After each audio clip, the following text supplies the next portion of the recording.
নমস্কার। দ্রোণাচার্য ইউটিউব ক্লাসে সবাইকে স্বাগত। আজকের বিষয় আইসিডিএস মেইন পরীক্ষার বায়োলজি। আমরা অলরেডি কিছু ক্লাস করেছি ইউটিউবে। শেষ ক্লাসে আমরা মানুষের সংবহনতন্ত্র সম্পর্কে কিছু কথা বলেছিলাম। আজকে আমরা একটু রেচনতন্ত্র নিয়ে, মানুষের শারীরবৃত্তীয় রেচনতন্ত্র নিয়ে জিনিস পড়বো। ঠিক আছে? আচ্ছা, মানুষের রেচনতন্ত্র বা রেচনতন্ত্র নিয়ে ইন জেনারেল যদি আমরা জানতে চাই, আমাকে প্রথম জানতে হবে রেচনতন্ত্র, রেচন ব্যাপারটা কি, কাকে রেচন বলি বা রেচন জিনিসটাকে আমাকে জানতে হবে। রেচন কি? রেচন পদার্থ কি?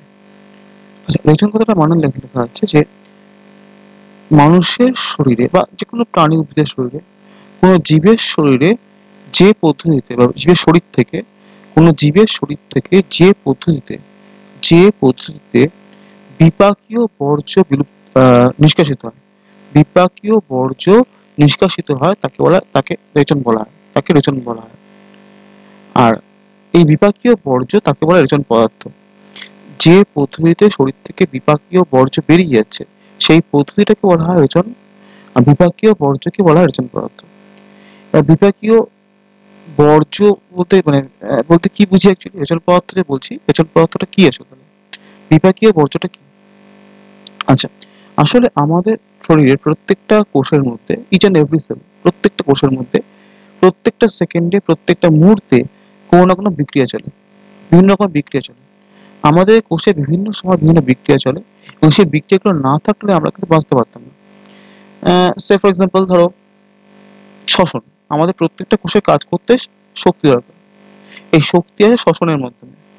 তো আমাদের শরীরের প্রত্যেকটা কোষে প্রত্যেক মুহূর্তে কিছু শ্বসন চলছে, প্রত্যেকটা মুহূর্তে শ্বসন চলছে, তাদের শক্তি পেত না, সে কাজ করতে পারতো না।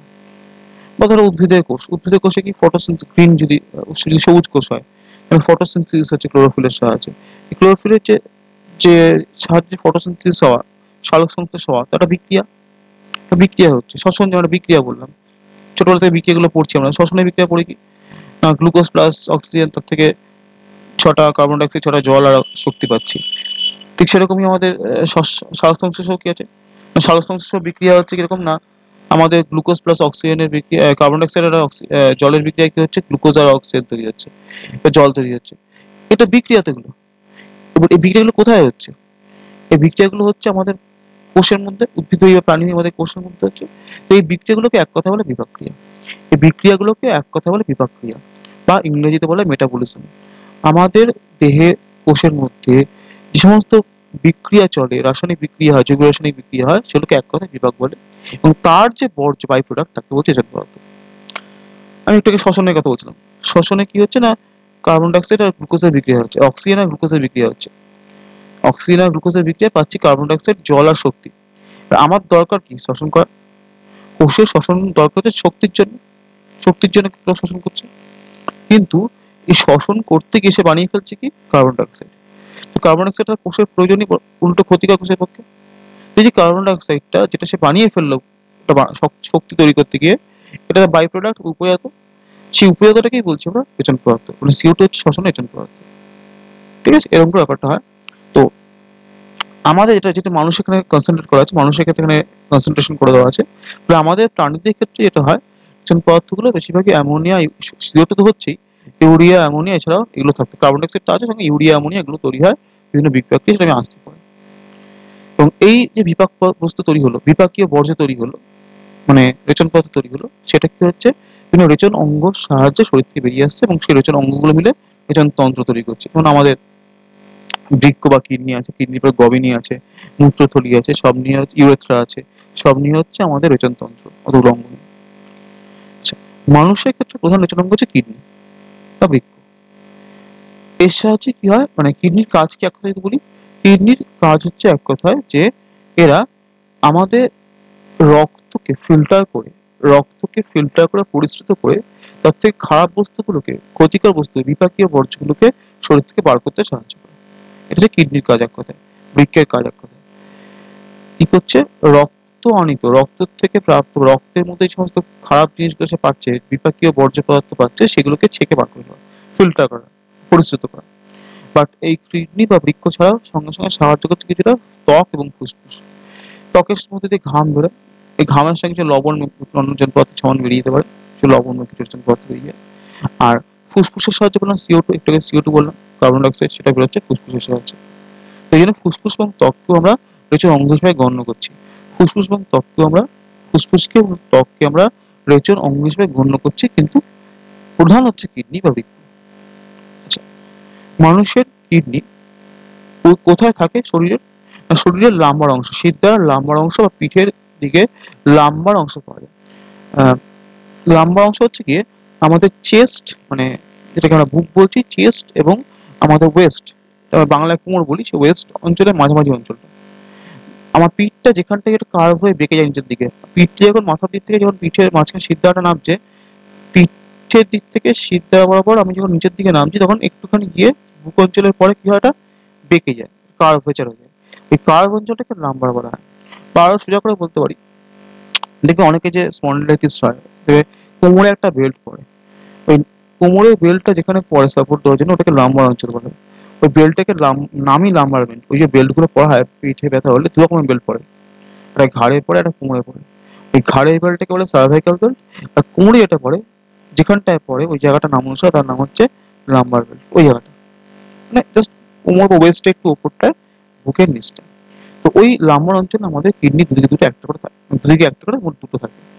এবং প্রত্যেকটা বৃক্কের প্রতি একটা, দুটো একসঙ্গে নয়, প্রতি একটা বৃক্কের গড় ওজন হয় 140 থেকে 150 গ্রামের মতো, অ্যাপ্রক্সিমেটলি প্লাস মাইনাস 150 গ্রাম হয় এক একটা ওজন। আচ্ছা, এবার এই কিডনি গুলো তৈরি হয় তো প্রায় 10 লক্ষ বা 1 মিলিয়ন নেফ্রন দিয়ে। প্রত্যেকটা কিডনি তৈরি হয় প্রায় 10 লক্ষ বা 1 মিলিয়ন নেফ্রন দিয়ে। এই নেফ্রনকে বলা হয় আমাদের বৃক্কের একক, বৃক্কের গঠনগত কার্যগত একক বা শুধু এককও বলা যায়। আমাদের বৃক্ক যে কাজটা করে বললাম, যে রক্তকে ফিল্টার করা, রক্তকে পরিশুদ্ধ করা, এটা আসলে করে দেয় আমার বৃক্কে থাকা নেফ্রন গুলো। সেই নেফ্রনের পরিমাণ বা সংখ্যা বলছি, প্রতি বৃক্কে 10 লক্ষ থেকে 1 মিলিয়ন মতো হয়, বা 10 লক্ষ বা 1 মিলিয়ন, সরি, 10 লক্ষ বা 1 মিলিয়নের মতো হয়। অবশ্যই এটা ভ্যারি করে, ফিক্সড নয়, বাট অ্যাভারেজ বল পরীক্ষার প্রশ্ন আসার মধ্যে এটা উত্তর হবে। তো মানুষের কিডনিতে 1 নম্বর প্রশ্ন ছিল যে মানুষের কিডনিতে কত নেফ্রন আছে, উত্তর হচ্ছে 10 লক্ষ।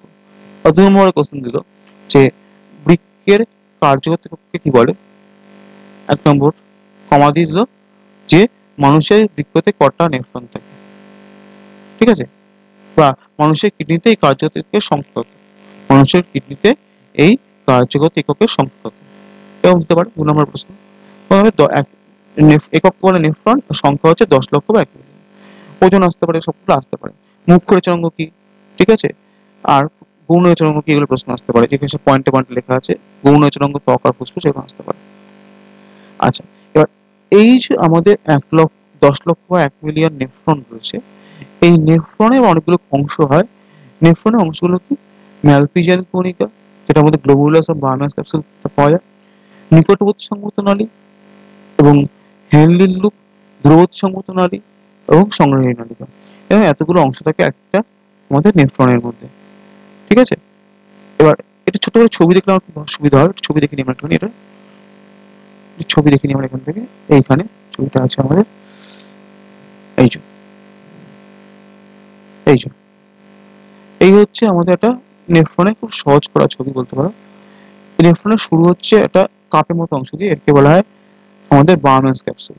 বার্মেনের ক্যাপসুল ভেতর দিয়ে রক্তজলক থাকে একটা, রক্তজলকটার নাম হচ্ছে আমাদের গ্লোমেরুলাস, এটা লেখা আছে এখানে, এটা রক্তজলকের নাম। আর ভেতর কাপের মতো জায়গাটাকে বলবে আমরা বার্মেন্স ক্যাপসুল বলি। এই বার্মেন্স ক্যাপসুলের পর থেকে একটা নালী তৈরি হচ্ছে, এই নালীটা হচ্ছে, প্রথমটাকে বলছি আমরা নিকটবর্তী সংযুক্ত নালী। নিকটবর্তী সংযুক্ত নালী এই যে এই জায়গাটা, ইংরেজিতে বলা হয় প্রক্সিমাল কনভলিউটেড টিউব, এই জিনিসটা, ঠিক আছে। তার থেকে একটা লুপ বা ফাঁস হচ্ছে হেনলি ফাঁস বলছি, হেনলি লুপ বলছি। তারপর থেকে দূরবর্তী সংযুক্ত নালী, দূরবর্তী সংযুক্ত নালী বা distal convoluted tube, distal convoluted tube তৈরি হচ্ছে। সেটা গিয়ে মিশছে আমার আমার একটা সংগ্রহী নালী, এখানে আছে সংগ্রহী নালী, মানে এক একটা সংগ্রহী নালীর মধ্যে অনেকগুলো নেফ্রন গিয়ে মেশে, ঠিক আছে। এইভাবে জিনিসটা তৈরি হচ্ছে। কি কি অংশ বললাম, এই কাপের মতো অংশটাকে বলছি বার্মেন্স ক্যাপসুল, যার ভেতরে আমার গ্লোমেরুলাস রয়েছে। এই গ্লোমেরুলাস আর বার্মেন্স ক্যাপসুলকে একসঙ্গে নিয়ে এটা বলে, আমরা বললাম, আমরা এই ছবিটা এই মতো যেটা বললাম, কোথায় গেল, এইটা, এটাকে বলা হয় আমাদের ম্যালপিজিয়ান কণিকা। এটাকে বলা হয় ম্যালপিজিয়ান কণিকা। পরীক্ষায় প্রশ্ন আসতে পারে ম্যালপিজিয়ান কণিকা কাদের পাওয়া যায়। ম্যালপিজিয়ান টিউবুলস বলে একটা জিনিস হয়, ম্যালপিজিয়ান নালী বলে একটা জিনিস হয়, যেটা বেশ কিছু আর্থ্রোপোড বা সন্ধিপতি প্রাণী পতঙ্গদের রেচনাঙ্গে পড়ে। সেটা কিন্তু আলাদা, ম্যালপিজিয়ান নালী আলাদা। ওটা হচ্ছে কি আরশোলা, প্রজাপতি, মথ এরকম কিছু পতঙ্গের রেচনাঙ্গের নাম। কিন্তু এটা হচ্ছে ম্যালপিজিয়ান কণিকা, নট নালিকা। এই কণিকা কোথা তৈরি হয়, কোথায় থাকে? আমাদের ভার্টিব্রেট বা মেরুদণ্ডী প্রাণীদের কিডনি থাকে, মেরুদণ্ডী প্রাণীর কিডনিতে থাকে। এবং এটা তৈরি হয় দুটো অংশ দিয়ে, একটা নেফ্রন অংশ আর রক্তচালকের অংশ। একটা নেফ্রন অংশ, রক্তচালকের অংশ। নেফ্রন অংশটাকে বলছি কি বার্মাস ক্যাপসুল। নেফ্রন অংশটার নাম কি বার্মাস ক্যাপসুল।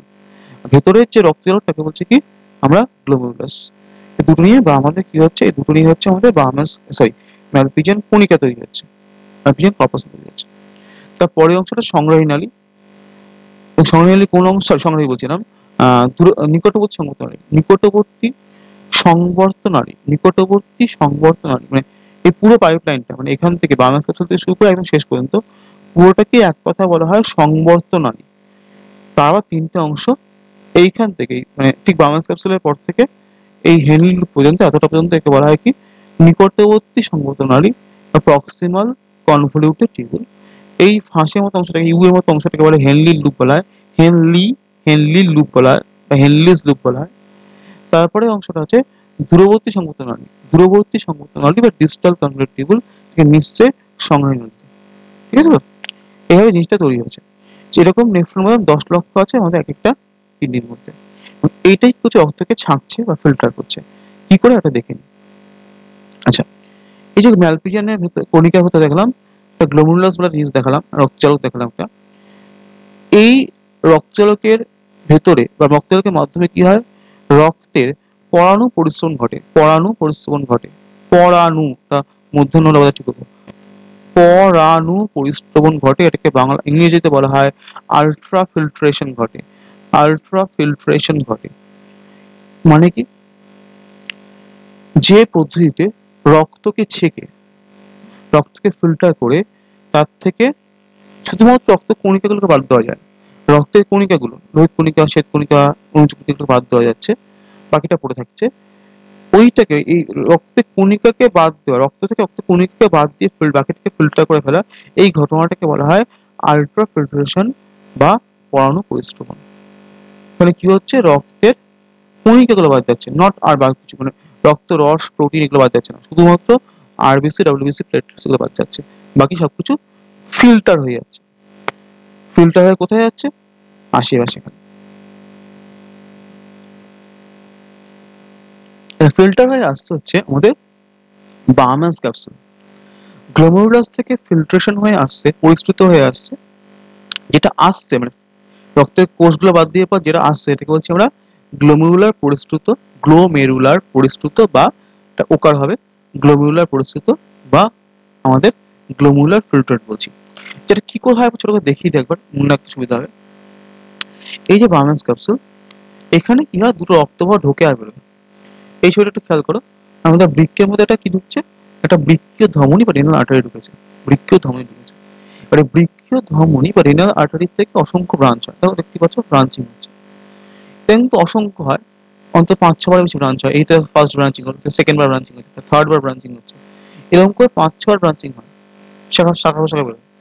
একদম শেষ যে শাখাগুলো বেরোয়, এই বৃক্কীয় ধমনীর একদম যে শেষ, একদম অন্তিম যে শাখাগুলো বেরোয় তাকে বলা হয় অ্যাফারেন্ট আর্টেরিওল বা ইংরেজিতে বলা হয় অন্তর্মুখী ধমনিকা। ধরো এই ছবিটাতে খুব সহজ করে দেখানো আছে, ধরো এইটা, ধরো এইটা, এই যে আমার যেখানটা কার্সারটা রয়েছে, এটা হচ্ছে অন্তর্মুখী ধমনিকা। এই অন্তর্মুখী ধমনিকা থেকে রক্ত ঢোকে, অন্তর্মুখী ধমনিকা থেকে রক্ত ঢুকছে, কোথায় ঢুকছে না এই বার্মাস ক্যাপসুলে ঢুকছে। বৃক্কীয় ধমনির শেষতম ব্রাঞ্চগুলোকে, শেষ শাখাগুলোকে বলা হয় আমাদের অ্যাফারেন্ট আর্টেরিওল বা অন্তর্মুখী ধমনিকা, না ধমনী, ধমনিকা অনেক ছোট জিনিস। সেটা কি করে, একটা বার্মাস ক্যাপসুলের ভেতরে গিয়ে প্রবেশ করে।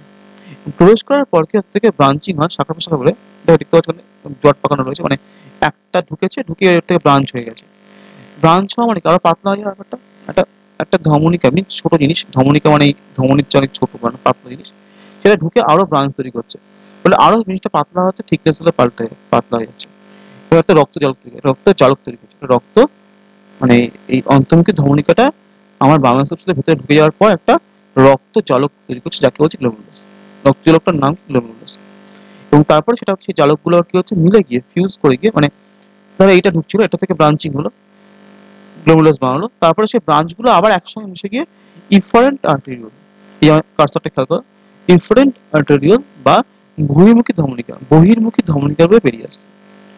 তো ঘটনা এটা হচ্ছে অ্যাফারেন্ট আর্টারিওল অন্তর্মুখী ধমনিকা, ধরো এইটা এইটা কার্সারটা খেয়াল করো, আর ইফারেন্ট আর্টেরিওল বহির্মুখী ধমনিকা, অন্তর্মুখী বহির্মুখী, অন্তর্মুখী রক্ত নিয়ে যাচ্ছি আর ইফারেন্ট বার করে নিয়ে আসছে। এই দুটোর মাঝখানে রক্ত চালক যেটা আছে সেই চালকের আগের অংশ মানে অ্যাফারেন্ট পার্টটা যেটা অন্তর্মুখী, সেটা যতটা মোটা হয়, ইফারেন্ট মানে বেরোচ্ছে রক্তটা চালক থেকে, গ্লোমেরুলাস থেকে, সেটা অনেক সরু হয়, প্রায় অর্ধেক হয়। মানে এই দুটো ব্যাস বা ডায়ামিটার অন্তর্মুখীর চেয়ে আমাদের বহির্মুখী ধমনিকার ব্যাস কি হয় অনেক বড় হয়, বাট প্রায় ডবল এর হচ্ছে, অন্তর্মুখীটা চড়া হয়, বহির্মুখীটা সরু হয়। এর ফলে কি হয়, আমার এই গ্লোমেরুলাসের মধ্যে যত তাড়াতাড়ি রক্ত ঢোকে, চড়া নল ধর, সেই আমার ছোটবেলায় অঙ্ক কষতাম, সেই চৌবাচ্চার অঙ্ক মনে পড়ছে, যে দুটো নল, একটা মোটা নল একটা সরু নল, মোটা নল দিয়ে জল ঢুকছে, সরু নল দিয়ে বেরোচ্ছে, সরু নল দিয়ে জল, মোটা নল দিয়ে জল বেরোচ্ছে, সরু নল দিয়ে ঢুকছে, একটা অঙ্ক করতাম। সেরকম টাইপের ঢুকছে মোটা নল দিয়ে মানে অন্তর্মুখী দিয়ে, বেরোচ্ছে সরু নল বহির্মুখী দিয়ে, তাহলে মধ্যিখানে জলটা কি রক্ত জমছে, রক্ত চাপ তৈরি হচ্ছে, ঢুকছে বেশি বেরোচ্ছে, কারণ ঢোকার জিনিসটা চড়া রাস্তা, বেরোনোর রাস্তাটা সরু, তাহলে মধ্যিখানটা রক্ত জমছে জলকের মধ্যে, যার নাম গ্লোমেরুলাস। এবং সেই যে রক্ত জমছে ওটা একটা চাপ তৈরি হচ্ছে, একটা চাপ তৈরি হচ্ছে রক্ত জমে জমে।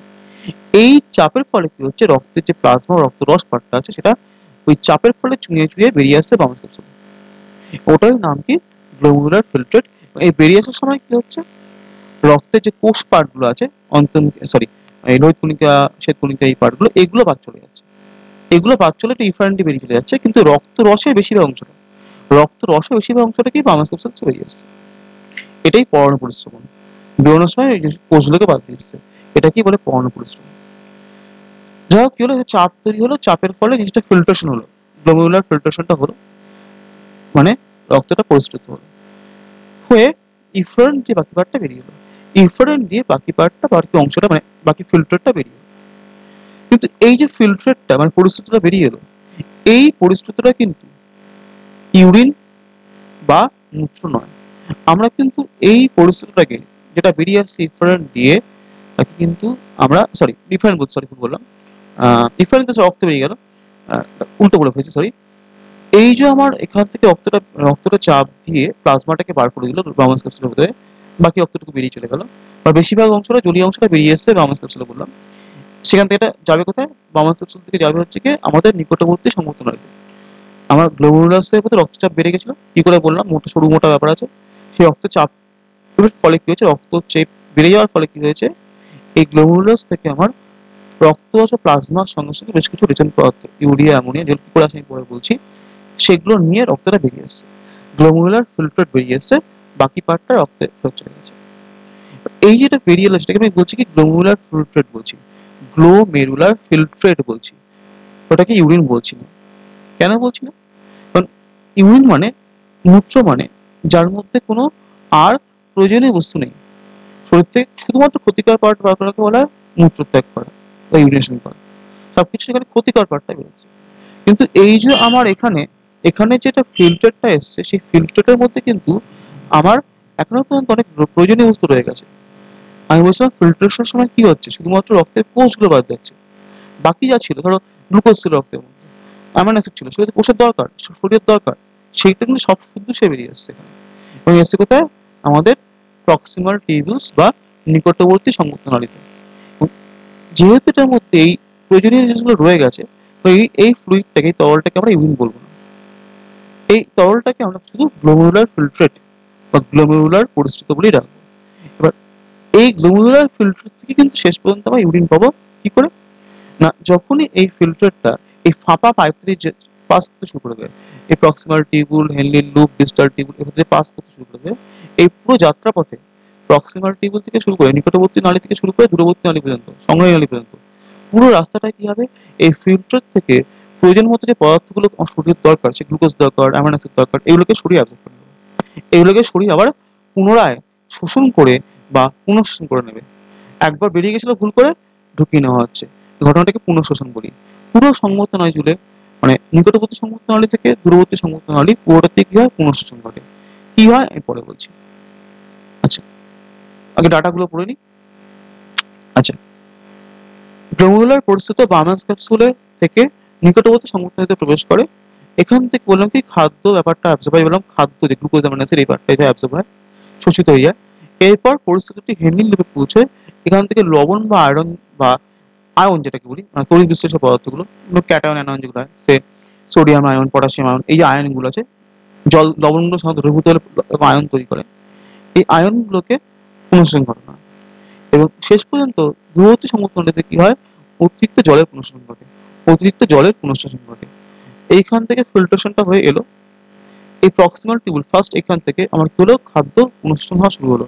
এখান থেকে গ্লুকোজ, অ্যামাইনো অ্যাসিড, শর্করা এবং প্রোটিনের যে এককগুলো সেগুলো অ্যাবজর্ব হয়ে গেল। পরে থাকলো কি, অতিরিক্ত জল আর কিছু লবণ। লবণ পার্টটা শোষিত হচ্ছে এই হেনলির লুপের ব্যাপার থেকে, সেখান থেকে লবণ শোষণ হলো। বাকি পার্ট থেকে দূরবর্তী সংযুক্ত নালী বলছে যেখান থেকে রিমেনিং জলটুকু বেরিয়ে যাচ্ছে। এটা খুব একটা গুরুত্বপূর্ণ জিনিস। যেহেতু আমরা, মানে মানুষের কথা যদি বলছি, যেহেতু আমরা স্থলচর প্রাণী, ফলে আমার শরীর চায় জলকে প্রিজার্ভ করতে, জলকে সংরক্ষণ করতে। এবার শরীর কখনোই শরীর থেকে এক্সট্রা জল বিজয়কে সাপোর্ট করে না। ফলে কি হয়, আমার ইউরিন তৈরির সময় ইউরিনে তো জল লাগবে ঠিক কথা, বাট যে জলটুকু বেরোচ্ছে ইউরিনের সঙ্গে সেটাতে এক্সেস না বেরিয়ে যায়, ঠিক যতটুকু দরকার সেটুকুনি যাতে বেরোয়, তা মনিটরিং করা হয় আমাদের ডিজিটাল টিউব থেকে। ডিজিটাল টিউব করে ওখান থেকে ঠিক প্রয়োজন মতো জলকে সে আবার, মানে ইউরিনের যে জলটা ছিল অ্যাকচুয়ালি এখানে পর্যন্ত আসার পর, তার থেকে প্রয়োজনীয় মতো জলকে অ্যাবজর্ব করে নিয়ে খালি যেটুকুনি দরকার সেটুকুনি দেয়। তাহলে গ্লুকোজ এটা আসতে পারে কোনখান থেকে, পুনঃশোষণ হয়। নিকটবর্তী নালী থেকে কি হচ্ছে, গ্লুকোজ বা অ্যামাইনো অ্যাসিডের মতো খাদ্যবস্তু। হেনিলুপ থেকে কি অবজার্ভ হচ্ছে, লবণ। বাইরে থেকে কি অবজার্ভ হচ্ছে, জল। জিনিসটা এইভাবে ঘটে। লেখা আছে খুব সুন্দর করে, কোনটার পর কি অবজার্ভ হচ্ছে পরিষ্কার লেখা রয়েছে। আচ্ছা, তো এইভাবে কি হলো আমার, আলটিমেটলি সবকিছু পুনঃশোষণ হতে হতে আমার জিনিসটাকে জড়ো হলো কোথায়, আমার সংগ্রহী নালীতে। জড়ো হলো কোথায়, আমাদের সংগ্রহী নালীতে। সবকিছু থেকে যা যা দরকারি জিনিস ছিল এর মধ্যে সবকিছু অ্যাবজর্ব হয়ে গেছে।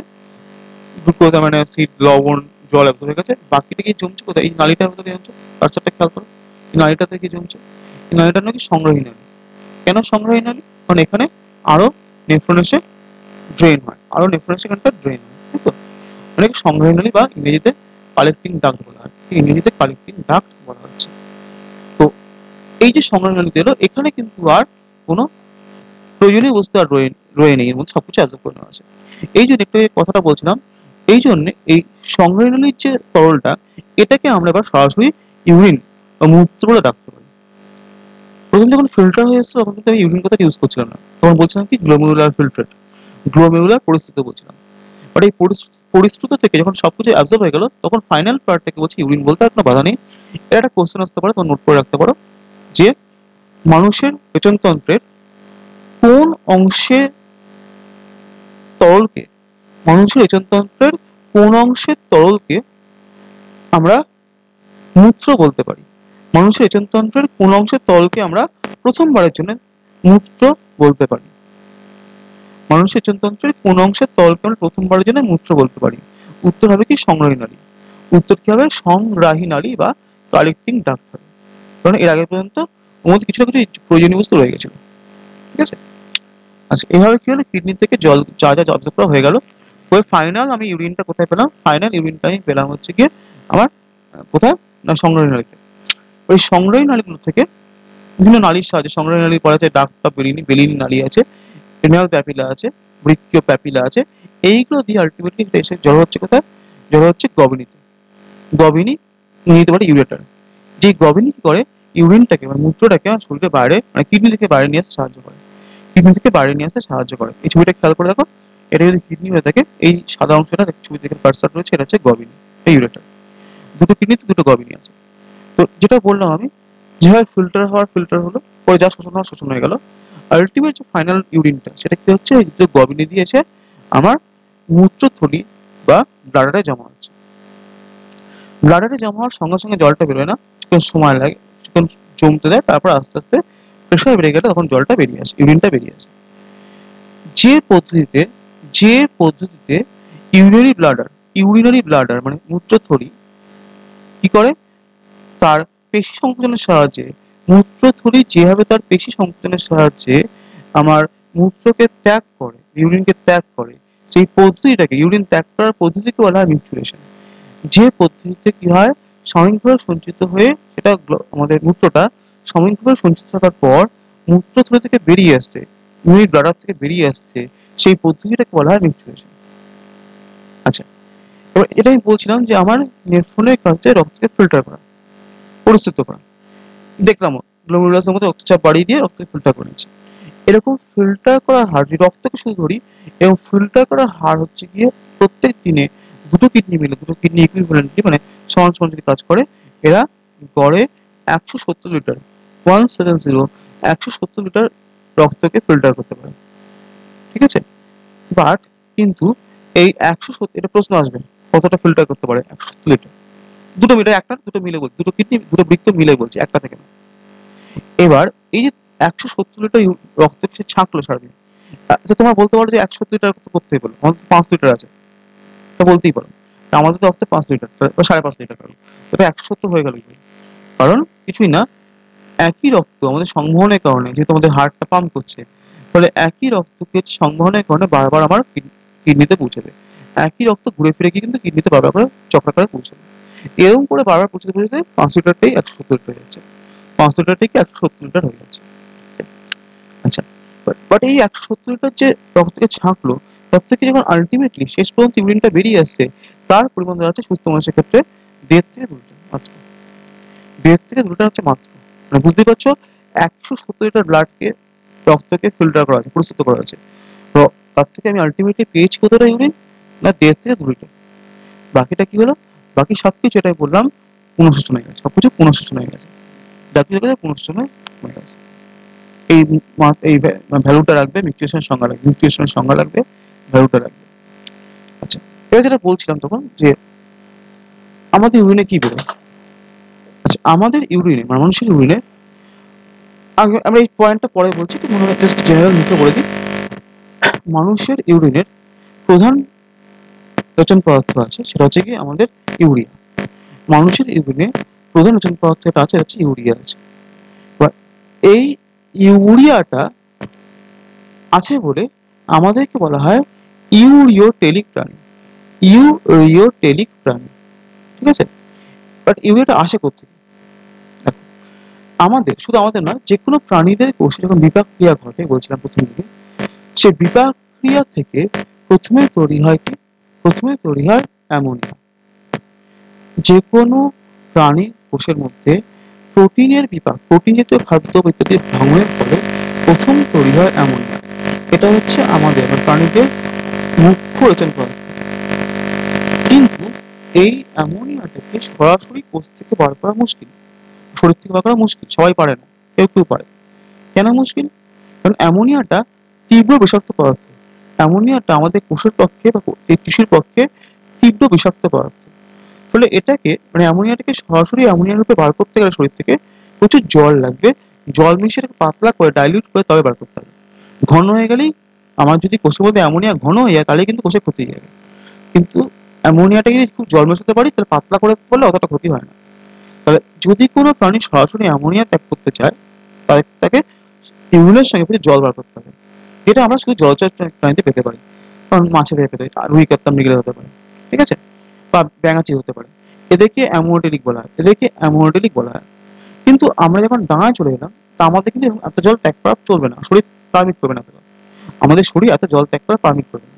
ফলে কি হয়, আমাদের সব প্রত্যেকটা স্থলচর প্রাণীর শরীরে কি হয়, যে যে অ্যামোনিয়াটা তৈরি হচ্ছে সেটাকে বিক্রিয়ার সাহায্যে আমার শরীর কি করে, একটা অপেক্ষাকৃত কম টক্সিক, একটা অপেক্ষাকৃত কম বিষাক্ত পদার্থ পরিণত করে, যেটা বার করতে গেলে একটু কম জল হলেও চলে যাবে। আমাদের মতো প্রাণী স্তন্যপায়ীদের ক্ষেত্রে এটার নাম হচ্ছে ইউরিয়া। আমাদের মতো প্রাণীদের ক্ষেত্রে এটা নাম ইউরিয়া। এবার এই পয়েন্টটা একটু খেয়াল করো, আমাদের বিভিন্ন কোষে যে ইউরিয়া তৈরি হয়েছে, অ্যামোনিয়া তৈরি হয়েছে, সেটাকে রক্ত থেকে ফার্স্ট কালেকশন করলো। আমাদের শরীরে বিভিন্ন কোষে তৈরি হওয়া অ্যামোনিয়াকে রক্ত প্রথমে কালেকশন করে, কালেকশন করে সেটাকেও এনে দেয় যকৃতের কাছে বা লিভারের কাছে। যকৃৎ করে ওই যে CO2 এনে রক্ত, সেই CO2 সঙ্গে এবার কি করে, অ্যামোনিয়া বিক্রিয়া ঘটায়। যে অ্যামোনিয়াটাকে রক্ত এনে দিল তোর কাছে, ওই অ্যামোনিয়ার সঙ্গে তার শ্বসনে তৈরি হওয়া CO2 বিক্রিয়া ঘটায়। এই অ্যামোনিয়া কি বলে, CO2 কার্বন ডাই অক্সাইডের বিক্রিয়া ঘটে কি হয়, আমাদের ইউরিয়াটা তৈরি হয়। এই পদ্ধতিটাকে বলা হয় অর্নিথিন চক্র, বিক্রিয়াটাকে বলা হয় অর্নিথিন চক্র। সেটার খুব ইম্পর্টেন্ট প্রশ্ন জায়গাটা অনেকে ভুল করো তোমরা, যে ইউরিয়া কোথায় তৈরি হয়। ইউরিয়া তৈরি হয় তোমরা অনেকেই উত্তর লোকে কিডনিতে, জানি ইউরিনে থাকে। বাট দেখো কিডনিতে কিছু তৈরি হয় না, কিডনি কিছু তৈরি হয় না, ওখানে সবকিছু ছাঁকা হয়, তৈরি কিছু হয় না। ঠিক আছে, ফলে উত্তরটা ভুল। উত্তর হচ্ছে কিন্তু যকৃৎ। আমার শরীরের প্রত্যেকটা কোষ থেকে রেচন পদার্থ কালেকশন করে সেটাকে রক্ত নিয়ে যায় লিভারের কাছে। লিভার তার থেকে যা কাজ করা সেটা করে, করে ওই যেটা বললাম, ধরো ছিল অ্যামোনিয়াটাকে কনভার্সন করলো ইউরিয়াতে, এরকম করে আলটিমেট শরীর থেকে বার করে দেয়। এবং এই যে ইউরিয়া থেকে অ্যামোনিয়া থেকে ইউরিয়া হলো, এই পদ্ধতিটি যে বিক্রিয়াটা হচ্ছে আমার যকৃতের মধ্যে, তাকে বলছি আমরা অর্নিথিন চক্র বলছি। ঠিক আছে, এবং আমরা হচ্ছে কি বলছি, ওই ইউরিওটেলিক প্রাণী, আমরা হচ্ছে ইউরিওটেলিক প্রাণী, যাতে আমাদের ইউরিনের মধ্যে ইউরিয়া থাকে বলে। ধরো, আচ্ছা, একটা জিনিস নোট করবে তোমরা সবাই, আমাদের ইউরিনের আমাদের ইউরিনের আমাদের মূত্রে, মানুষের মূত্রের 55%, 55%, সরি ভুল বললাম, আরো ভুল বললাম, 95%, অর্থাৎ 95%, আমাদের মানুষের ইউরিনের 95% হচ্ছে গিয়ে জল।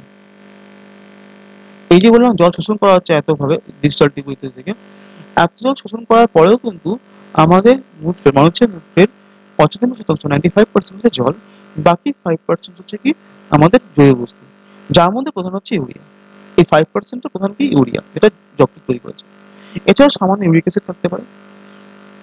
জনকে বয়স্কদের হাঁটুতে বা গাঁটে ব্যথা হলে কি হয়, হাঁটুতে না, গাঁটে ব্যথা হলে, ছোট ছোট গাঁটগুলো আঙুলে বা ডিস্টে ব্যথা হলে, বা শরীরে ইন জেনারেল ব্যথা ব্যথা ভাব থাকে, ইউরিক অ্যাসিড টেস্ট করতে হয়।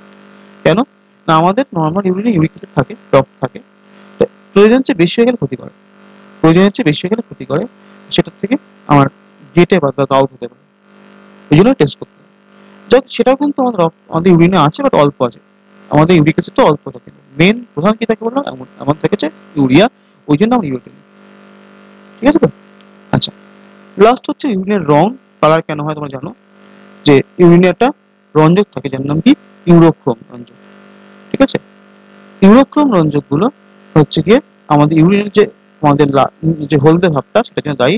শুধু ইউরিন বলে নয়, আমাদের স্কুলের মধ্যে বেরোয়, স্কুলটাও যেন হলদে টাইপের হয়। এই ইউরোক্রোমে অনেকগুলো কেমিক্যাল হতে পারে, অনেকগুলো কেমিক্যালকে আমরা একসঙ্গে ইউরোবিলিন বলি, সরি ইউরোক্রোম বলি, তার মধ্যে একটা হচ্ছে ইউরোবিলিন। অনেকগুলো কেমিক্যালকে আমরা একসঙ্গে ইউরোক্রোম বলি, হতে পারে।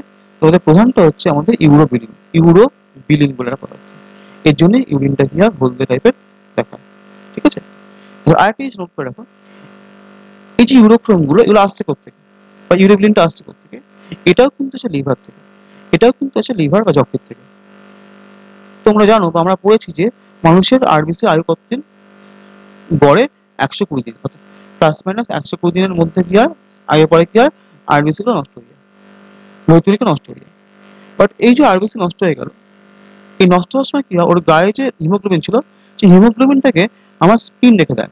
যে আরবিসি নষ্ট হয় কোথায়, আরবিসি নষ্ট হয় হচ্ছে কি আমাদের স্প্লিনে। এই যে 120 দিন অন্তর যে ধরি, 120 দিন অন্তর আরবিসি মারা যাচ্ছে, বাকি নতুনটা তৈরি হচ্ছে কোথায়, তৈরি হচ্ছে প্লিহা বা, সরি, পুঙাটা নষ্ট হচ্ছে কোথায়, নতুন তৈরি হচ্ছে তো বোন মারা তো অস্থি মজ্জায়, পুঙাটা নষ্ট হচ্ছে কোথায়, নষ্ট হচ্ছে আমাদের প্লিহা বা স্প্লিনে।